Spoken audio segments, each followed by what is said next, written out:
Ethan Crumbley appearing via video in court this afternoon, this time in circuit court. Crumbley's case was bound over for trial last week after he waived his right to a preliminary exam. The suspect's court-appointed attorney spoke on behalf of her client. I would waive the formal reading, stand my client mute, ask that a not guilty plea be entered. The judge setting another court date for January 19th at 2 p.m. Crumbley is currently charged as an adult for the alleged shooting at Oxford High School on November 30th. The 15-year-old allegedly opened fire, killing 4 of his classmates and injuring 6 other peers and 1 teacher. He faces 24 charges and, if found guilty, could face life in prison. After the Oxford High School shooting, schools across the state of Michigan saw copycat threats. Schools deciding to amp up security and change protocols. Mid-MichiganNow's Courtney Bennett tells us how the Huron County Sheriff's Office is offering support to districts when it comes to active shooter training in this week's Crisis in the Classroom report. This isn't just something that we've seen on the nightly news. This is something that's close to home that we need to everybody address, and we were able to do that. More than 100 educators, administrators, and school support staff received active shooter training. This training made possible through a state grant after the tragedy at Oxford High School. Now schools are training their staff. I think we want to put in perspective school shootings. School shootings are highly lethal but very low frequency events. There's much more of aggression, verbal threats, aggressive behavior, which are less lethal, but they occur. Dr. Wolf saying they are looking to empower teachers, counselors, and other staff at the school to look for ways to intervene. Very often people will write, draw, send emails, put destructive or angry or hateful statements on social media. The Lakers school superintendent says that they work with a safety and wellness committee, but there is room for improvement.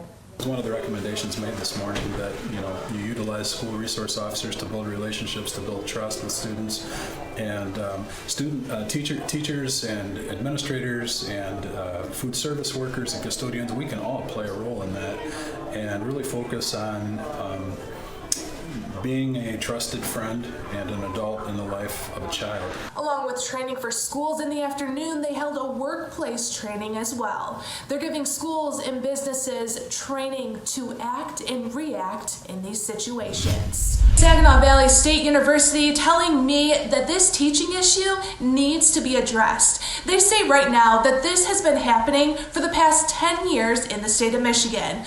According to the Dean of the College of Education, he says that at one point it was special education, mathematics, and science that had trouble getting teachers. Now it's every department in almost every school across the country. The decline can be attributed to the lack of people wanting to go into the profession, and also COVID-19 added to the problem, with some teachers taking an early retirement and teachers resigning because of an increased workload, according to the dean at SVSU. They say when they saw the teacher shortage looming, they decided to partner with the Michigan Department of Education to offer a program for people who wanted to go into teaching. We call it the Accelerated Certification with Residency, or ACR program. And the target population there are students who already hold a bachelor's degree, who wish to become teachers. And in our ACR program, they can satisfy the requirements for teaching licensure in about 1 year. So that has certainly been instrumental in the boost in our numbers here. Saginaw Valley State University telling me that right now they have 912 students enrolled in this program, both graduate and undergraduate programs. They say right now that they're working with local superintendents to look into ways to get more people in the teaching profession. Michigan State University releasing an eye-opening study tonight when it comes to traffic stops conducted by the Michigan State Police. The study surrounds prejudice and racial profiling within police stops across the state. Mid-MichiganNow reporter Alexis Ware joins us from the newsroom with a look at the report's findings. Well, MSP released data tonight showing that a significant amount of Black and Hispanic drivers are stopped more than any other race across the board. MSP says they're now looking to end racial profiling in traffic stops. We are in a current moment that calls for every law enforcement agency in this country to take a hard look at internal and external standards for policing. That begins with integrity, accountability, and transparency. Colonel Joe Gasper with the state police released data that was gathered from a study done by Michigan State University involving traffic stops in 2020. The data revealed that African Americans were far more likely to be pulled over than any other driver. Dr. Scott Wolf says the data was analyzed over a series of different ways, all ending with the same results. The biggest piece of information to support racial discrimination was the last study they conducted. Next, we use what is referred to as the veil of darkness methodology, which is considered by many to be one of the most sophisticated ways to examine racial disparities in traffic stops. This method assumes that it is more difficult for a police officer to determine the race or ethnicity of a driver prior to making a traffic stop when it is dark outside compared to when it is light.